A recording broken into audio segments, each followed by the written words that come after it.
भजन 23 के असली हिब्रू शब्द और मतलब को छिपाकर हर किसी को अज्ञाता के अंधेरे में रखा गया है। परिचय। हो सकता है कि बचपन में अपने संडे स्कूल में या परिवार की प्रार्थना में भजन 23 को रटाया हो, लेकिन खास बात यह है कि आप इसका मतलब नहीं बता सकते क्योंकि आपको असली हिब्रू शब्द का मतलब नहीं पता, और यह हमारी आध्यात्मिक अज्ञानता भी है। इस भजन का दुनिया की कई भाषाओं में अनुवाद किया गया है। उन अनुवाद के कुछ जरूरी असली हिब्रू शब्द और मतलबों को बिना बताए छिपा दिया है, और जब हम ऐसे शब्द को पढ़ते या अध्ययन करते हैं तो असली मूलपाठ की सच्चाई सामने आ जाती है। फिर जब हम उन अनुवाद किए गए मूलपाठ को देखते हैं तो यह साफ हो जाता है कि अनुवाद ने पूरी दुनिया को गुमराह किया है, क्योंकि यह भजन मराठी या हिंदी या अंग्रेजी या किसी दूसरी भाषा में नहीं लिखा गया था। इसे लिखने वाला एक इंसान है, उसने इसे पुराने हिब्रू में लिखा था। वो अपनी जान बचाने के लिए कई सालों तक इधर उधर भागता रहा था, और जब आप इसे मूल भाषा में शब्द दर्शक लाइन दर लाइन पढ़ते हैं तो हमें एक बहुत ही चौंकाने वाली बात दिखती है, क्योंकि हमने कभी इस भजन को मूल दस्तावेज से चेक नहीं किया या मूल सच जानने की कोशिश नहीं की। आइए हम मूल दस्तावेज में शब्द के जरिए इसका मतलब निकालकर इसका अध्ययन करेंगे, क्योंकि इन सच्चे शब्दों की सच्चाई को कभी किसी पदारी या धर्मशास्त्री के कॉलेज के प्रोफेसर या संडे स्कूल के अध्यापक या बाइबल के शब्द को पढ़ाने वाले किसी भी व्यक्ति ने महसूस नहीं किया है। और जब हम इन आयतों की अध्ययन करेंगे तो हम एहसास होगा कि हमारे पास कई सालों से जो अनुवाद की गई बाइबल है उनमें गलतियां और कमियां हैं। जब हम इस श्लोक को पढ़ेंगे तो हम इसे अपनी गलत शिक्षाओं के साथ पढ़ नहीं करेंगे। हालांकि हमने यह भजन याद कर लिया है, तो आइए अब हम ध्यान से ध्यान करें, अपने शरीर और आत्मा की आंखें खुली रखें, न किसी अपनी सोचने की शक्ति और हमें सिखाने गई शिक्षाओं को देखें। आइए सबसे पहले इन श्लोक के बारे में अपनी गलतफहमियों को देखें। पहाड़ियों की चोटियों पर हरे भरे घास में मैदान, धीरे धीरे बहती नदी, ऐसी जहां किसी जंगली जानवर का डर नहीं है। ऐसी ही तस्वीर हमारे सामने है, लेकिन जो सीन या तस्वीर हम देख रहे हैं वो गलत है। इसी तरह दाऊद ने यह भजन किसी खेत या हरे भरे चरवाहों में बैठकर नहीं लिखा था, उसने उसे यहूदी रेगिस्तान में लिखा था। जमीन हरी भरी नहीं थी, वह सफेद चूने की पत्थर की थी और धूले ग्रे की थी। वह बहुत कम बारिश होती थी, साल में बहुत कम दिन बारिश होती थी। सूरज की गर्मी से जमीन फट रही थी। पहाड़ी की हरी घाटी में चट्टानी गुफा में जंगली जानवर छिपे रहते थे। अगर उसे इलाके में कोई भेड़ अकेली रह जाती तो वे उस पर हमला कर देते और उसे मार डालते। यह वह इलाका था जिसे दाऊद जानता था। बेथलेहम के पास रेगिस्तान पहाड़ियां और घाटियां में वो अपने पिता की भेड़ चराता था। बाद में जब राजा शाऊल उसे मारने की कोशिश कर रहा था तो दाऊद कई दिनों तक उन्हीं रेगिस्तान घाटियां में छिपा रहा था। अब पहले वाक्य, इसलिए जब दाऊद लिखता है याह्वे अदोनाई मेरा चरवाहा है, तो वह मकदंड बातें नहीं लिख रहा है, तो वह यह भजन अपनी जिंदगी में हो रही घटना की सच्चाई लिख रहा है। और इसके पहले दो शब्द हमें एक बड़ी सच्चाई साफ तौर पर देखते हैं। बहुत से लोग इसे नहीं समझते। भजन संहिता की किताब दाऊद के एक गीत से शुरू होती है, मिशमार ला दाऊद। फिर ऐसे शब्द आते हैं कि हर सच्चा शब्द सच्चाई पर अपना पैर रखता है। याह्वे रोई का मतलब है याह्वे अदोनाई मेरा रक्षक है। इसी तरह एक और मतलब है चरवाहे का। हिब्रू शब्द रोई का तीसरा मतलब एक शब्द मूल एक हिब्रू शब्द जैसे ही है। इसका मतलब है साथी या करीबी दोस्त। इसका मतलब वाला शब्द वही मूल रूप नाम में भी पाया जाता है।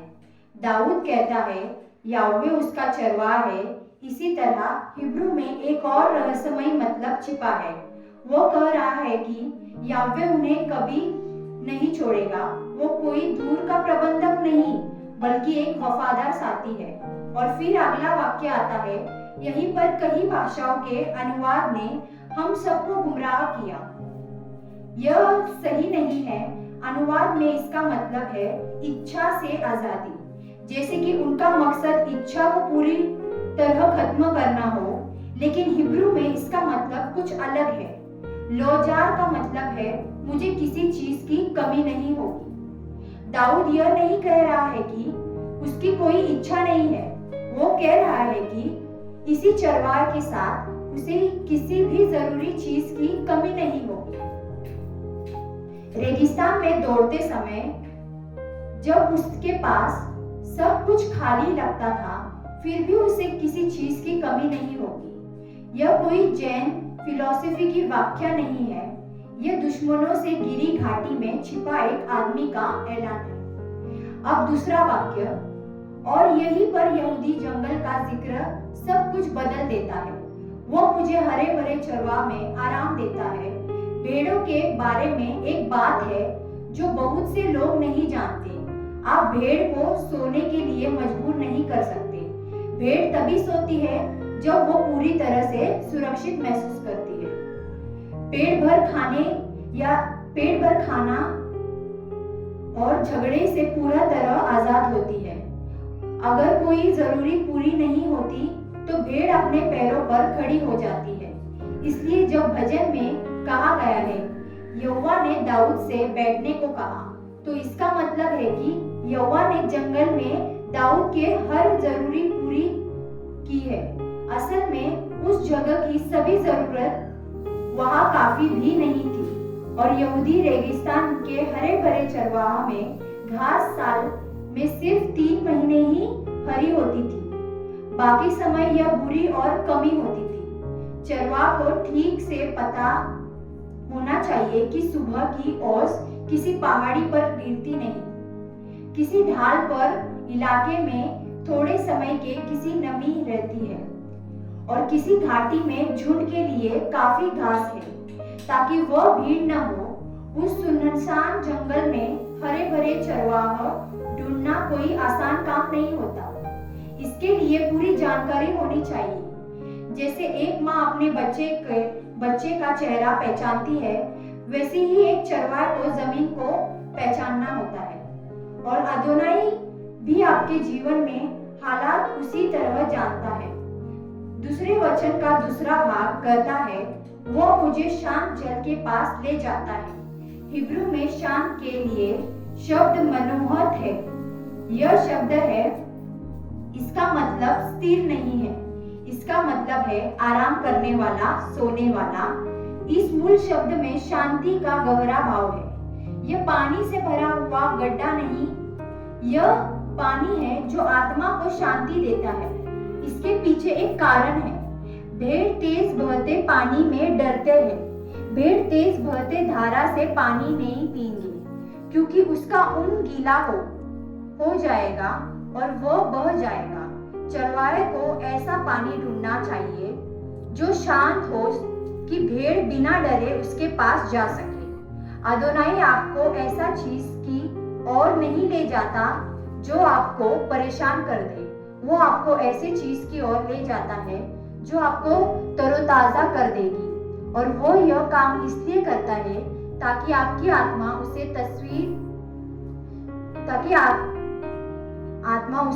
स्वीकार कर सके। अब तीसरा वाक्य, मैं पवित्र शास्त्र के सब खूबसूरत छिपे हुए खजानों में से एक है। वो मेरी आत्मा को ठीक करता है। यह ठीक करने के लिए इस्तेमाल किए गए हिब्रू शब्द यशावेव है, जो मूल शब्द शू से आया है। और शू शब्द पूरे पुराने नियम से प्रायश्चित है। इसका मतलब है पीछे मुड़ना, वापस आना। तो इस आयत का मतलब यह नहीं है कि अदोनाई आपका आत्मा को आराम देता है। इसी तरह इसका मतलब है कि जब आप भटकते हैं तो अदोनाई आपको वापस लाता है। यह आपका पीछा करता है और आपको सही रास्ते पर लाता है। खोई हुई भेड़ खुद अपना रास्ता नहीं ढूंढ सकती, उनको चरवाहे उन्हें वापस लाता है। अदोनाई तुम्हें ऐसे चीज की ओर नहीं ले जाते जो तुम्हें परेशान कर दे। वो तुम्हें अच्छा चरवाहा है ताकि वो तुम्हें प्रायश्चित करवा सके। और फिर अगला वाक्य आता है, वो मुझे नेकी के रास्ते पर ले जाता है। यह रास्ते के लिए हिब्रू शब्द माँ अलग है। इसका मतलब सीधा रास्ता नहीं है। इसका मतलब है कि सर्कल, एक रास्ता जो मुड़ता है, लौटता है और सर्कल को पूरा करता है। दाऊद कहता है कि अदोनाई उसे नेकी के रास्ते पर ले जाता है। यह पहली बार भ्रम लग सकता है। कुछ लोग बस बातें करके अपना समय बर्बाद करते हैं, लेकिन अपनी जिंदगी के बारे में सोचते नहीं। क्या आपने कभी उसमें लिखा मूलपाठ को 2 बार पढ़ा है? क्या नई पीढ़ी हमेशा बहस करती रहेगी? आपको यह सीन शायद जाना पहचाना होगा, लेकिन आप उसी जगह पर नहीं हैं। आप एक केवल ऊपर है। आप उसे एक नए नजरिए से देख रहे हैं।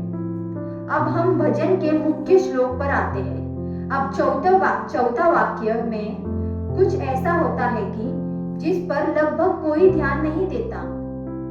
वो मुझे आराम सोने के लिए कह रहा है। वो मुझे रास्ता दिखा रहा है। वो मेरी आत्मा को फिर से जगाता है। लेकिन जैसे ही दाऊद घाटी में कदम रखता है, उसके शब्द बदल जाते हैं। वो बात करना बंद कर देता है और आगे कहता है, तुम मेरे साथ हो, तुम्हारी छड़ी और तुम्हारा डंडा मेरी संतुष्टि होती है। जैसे ही अंधेरा छा जाता है, दाऊद अदोनाई से बात करना शुरू कर देता है। यह भजन का सबसे गहरा पल है। वो अपने आप की भाषा बोलते हैं और यह कुछ ऐसा ही है जो आप पर एक गहरा छाप छोड़ेगा। भजन 23 में कुल 55 हिब्रू शब्द है। तुम मेरे साथ हो, यह वाक्य गंतिया ठीक बीच में है। पूरा भजन एक ही सच के आसपास बना है, यानी एक साथ। इस कविता का मतलब है याह्वे अदोन की मौजूदगी का अनुभव करना। इससे पहले कि हर चीज उसी मुख्य मुद्दे पर ले जाती है, उसके बाद ही हर चीज उसी से आती है। अब उस लाइन को देखते हैं, मौत के साए की घाटी। हिब्रू में इस शब्द को सेल्मावेट कहते हैं। कई सालों से विशेषज्ञों के बीच इस पर बहस चल रही है। क्या इसका मतलब मौत का साया है या सिर्फ पूरा अंधेरा? तो इसका जवाब है दोनों। मूल शब्द स्टेल का मतलब है परछाई और मावेट का मतलब है मौत। लेकिन इस शब्द का इस्तेमाल हिब्रू में एक फ्रेज के तौर पर भी किया जाता था, जिसका मतलब है पूरी तरह से घना अंधेरा। इतना अंधेरा कि आप अपना हाथ भी नहीं देख सकते। तो दाऊद सिर्फ मौत के पल के बारे में बात नहीं कर रहा है। वह ऐसे ही किसी भी बुरे समय की बात कर रहा है जिसका निकलने का कोई रास्ता नहीं। एक गहरा दुख जो आंखों को अंधा कर देता है, एक तरह की उदासी जो क्षितिज को निकाल जाती है। यह घाटी है और ध्यान दे कि यह इसके बारे में और इसके लिए लिखा गया है। अगर आप उस घाटी से चलते हैं तो यह लिखा है कि आप इससे होकर जाए। इसका मतलब ये नहीं है जिससे निकलने का कोई रास्ता नहीं है, इसलिए यह इसके आर पार जाता है। वे इसके होने से ही इनकार करते हैं। यह घाटी असली है, लेकिन यह आपका घर नहीं है। और दाऊद उस अंधेरे में कहता है, तुम्हारी छड़ी और तुम्हारी लाठी वे मुझे आराम देते हैं। ये दोनों एक ही हथियार नहीं है। यह छड़ी, जिसे हिब्रू शब्द में शेबेट कहा जाता है, एक भारी कुंद हथियार था। चरवाहे इसका इस्तेमाल शेर या भालू की खोपड़ी तोड़ने के लिए करते थे। यह वह ही शब्द है जिसका अनुवाद यहूदियों के शासक के बारे में उत्पत्ति की भविष्यवाणी में राजदंड के लिए किया गया है। छड़ी का मतलब है कि आपके चरवाहे के पास आपके लिए खतरा पैदा करने वाली किसी भी चीज को नष्ट करने का अधिकार और शक्ति है। मिशने में नाम की छड़ी अलग थी। यह लंबी, पतली और सिरे पर मुड़ी हुई थी। चरवाहे इसका इस्तेमाल भटकी हुई भेड़ की गर्दन को धीरे से पकड़कर वापस लाने के लिए करते थे। एक औजार आपके लिए लड़ता है, दूसरा आपका रास्ता दिखाता है। एक ताकत है, दूसरे कोमलता है। और दाऊद कहता है कि दोनों ही उन्हें आराम देते हैं, क्योंकि सच्चा आराम कहाँ से आता है? वो जो आपकी रक्षा करने के लिए काफी मजबूत हो और आपका रास्ता दिखाने के लिए काफी कोमल हो। अब हम भजन के आखिरी हिस्से में आ रहे हैं और अब हम आयत को रूप पूरी तरह से बदल देंगे। अब तीसरा वाक्य है, अगली आयत तक दाऊद चरवाह और भेड़े की भाषा का इस्तेमाल करता है, लेकिन पांचवें वाक्य में रूपक बदल जाता है। अचानक दाऊद भेड़ नहीं रहा, वह एक शाही दावत में मेहमान है। तुमने मेरे दुश्मनों के सामने मेरे लिए एक मेज तैयार की है। इसे ध्यान से कल्पना करना करो। वह मेज किसी सुरक्षित कमरे में छिपा नहीं है कि वह उन सभी के सामने रखी गई है जो दाऊद को खत्म करना चाहते हैं। दुश्मने देख रहे हैं लेकिन उसे छू नहीं सकते। पुराना नियर पूर्व में किसी के लिए खाना बनाने में बहुत सम्मान की बात मानी जाती है। यह जल्दबाजी में रोटी छीनना नहीं था, यह बैठकर आराम करने का और खाने का एक औपचारिक निमंत्रण था। अदोनाई ने सिर्फ दाऊद की रक्षा करता है, वह उसका सामना भी करता है और वह यह सब ऐसी ही जगह पर करता है जहां ऐसे दुश्मने उसे देख सकते हैं। फिर अभिषेक का समय आता है। मेरे सिर पर तेल लगाओ। नबी शमूएल ने दाऊद को तेल से अभिषेक किया है और अदोनाई ने दाऊद को राजा चुना है। लेकिन यह इस्तेमाल किया गया हिब्रू शब्द माशक नहीं है। यह राजा का अभिषेक करने के लिए इस्तेमाल होने वाला एक आम शब्द है।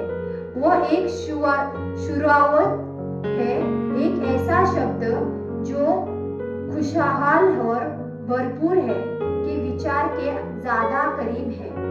कुछ जानकार इस बाकी की चर्बी से जोड़ते हैं और याद रखे भजन 23, भजन 22 के बाद आता है भजन 22 में मसीहा के दाव पर दुख उठाने के बारे में बताया गया है।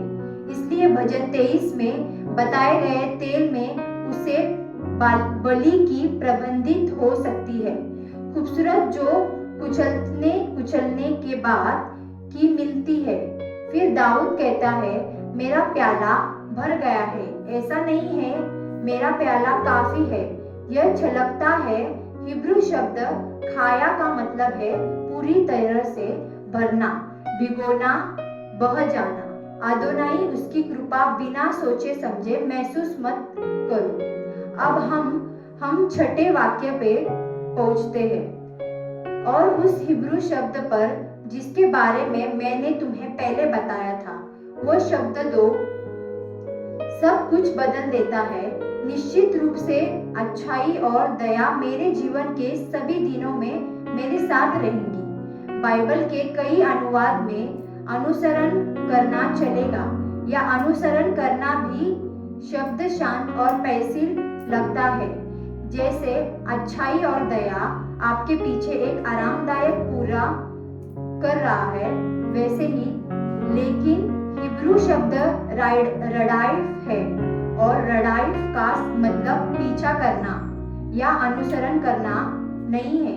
इसका मतलब है पकड़ना, शिकार करना या पकड़ लेना। सैन्य के मामले में यही शब्द सेना के लिए इस्तेमाल होता है। भागते हुए दुश्मनों को पकड़ने के लिए दाऊद यह नहीं कह रहा है कि अच्छी चीजों हमेशा उसके पीछे आएगी। वो कह रहा है कि अदोनाई मूल में यहोवा की अच्छाई और दया लगातार और सक्रिय उस तक पहुंचेगी जैसी कोई खोज में जाने वाली मंडली कभी नहीं रुकती। वैसे ही वे भी उसी पक्के इरादे से उसे ढूंढ रहे हैं। आप सोच रहे होंगे कि आपकी जिंदगी में परेशानियां आपको पीछा करती है। दाऊद कहता है कि ऐसा नहीं है, यह अच्छाई है जो आपका पीछा नहीं करती और वह रुकती भी नहीं। भजन के सबसे आखिरी शब्द आसान और सबसे दमदार पद के साथ खत्म होता है, और मैं यहोवा एलोहिम के घर में हमेशा के लिए वापस करूंगा। मैं यह रहूंगा के लिए हिब्रू शब्द का मतलब ज्यादा करीबी से बैठना है। शाऊल दुश्मनों, रेगिस्तान और घाटिया से गुजरती है, अपनी पूरी जिंदगी भागता हुआ, फिर दाऊद आखिरकार बैठा जाता है और कोई उसे जान के लिए नहीं कहता। यह शब्द है सिर्फ जिंदा रहने के लिए नहीं, बल्कि इसके लिए कि यह हमारा है। भजन 23 का असली मतलब है यह है कि आपका चरवाहा चिंता में नहीं बैठा रहता, वो एक साथी है जो आपका साथ चलता है, जिंदगी के रास्ते पर आपको मार्गदर्शक करता है। इसका मतलब है कि हरे भरे चरवाहे कभी आराम का जरिया नहीं थे। यह एक यहोवा एलोहिम के बारे में था जो ठीक ठीक जानता है कि आपको कहाँ ले जाना है। बंजर जमीन में भी आप उससे गुजरते हैं, लेकिन उसमें अंधेरा नहीं रह जाता। इसका मतलब है सबसे बुरा समय में यहोवा एलोहिम सबसे करीब होता है। वो दूर नहीं रहता, वो बहुत करीब रहता है। इसका मतलब यह है कि अच्छाई और दया आपका पीछा नहीं करती, बल्कि वे आपका पीछा करती है और आपसे आगे निकल जाती है। हमें इस वचन से 3 बातें सीखना चाहिए। पहली बात, आयतों की सूची याद कर लेना। यहोवा एलोहिम तुम्हें शांत पानी की ओर ले जाता है, पानी के अशांत और तेज बहाव की और कोई नेता की नहीं। भले ही तुम्हारे जिंदगी अभी बाढ़ के पानी की तरह अशांत लगे, लेकिन यह तुम्हें उसी दिशा में नहीं ले जा रही है। वह तुम्हें उन चीजों से ले जा रही है जिन्हें तुम्हारी आत्मा समझ सकती है। दूसरी बात, भजन के पूरे शब्द याद रखना। यह 55 शब्द और उन सबके निचोड़ एक है। तुम मेरे साथ हो, मौजूदगी कोई खूबी नहीं है। असली बात यही है कि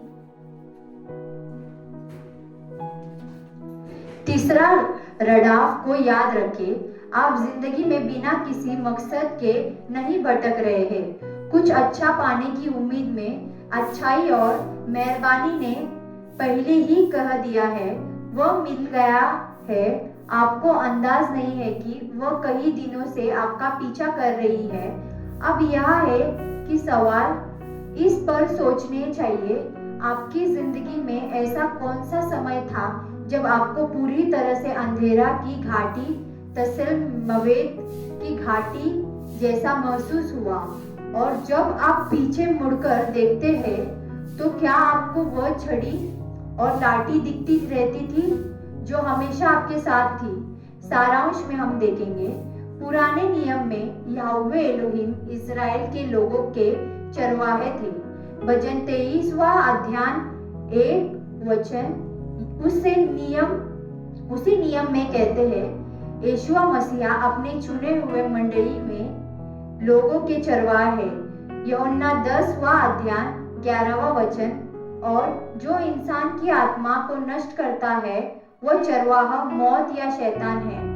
भजन 49वां अध्याय 14वें वचन, यह भी नहीं भूलना चाहिए, अगर आप अदोनाई एलोहिम की आवाज सुनते हैं तो वह आपकी रक्षा करेगा, वह पालन पोषण करता है। यीशु मसीह कहता है, मेरे भेड़ मेरी आवाज सुनते हैं। यूहन्ना 10वां अध्याय 3 और 4 वचन, वो हमें अपने वचन में जीवन के मार्ग पर ले जाता है। और वह अपनी कृपा और दया देता है। आखिर में वह आपकी आत्मा को हमेशा की जिंदगी का तोहफा देगा, जिसमें आप हमेशा उनकी मौजूदगी में रह सकेंगे। आमीन आमीन। हिंदी भाषा में भजन 23 अध्याय को 1 से 6 वचन के वाक्य में अनुवाद तिसियोन हिब्रू इंस्टीट्यूट और original Bible Holi words Pune द्वारा प्रकाशित किया गया है। प्रस्तुत में पास्टर नीलेश सैमुअल गायकवाड़,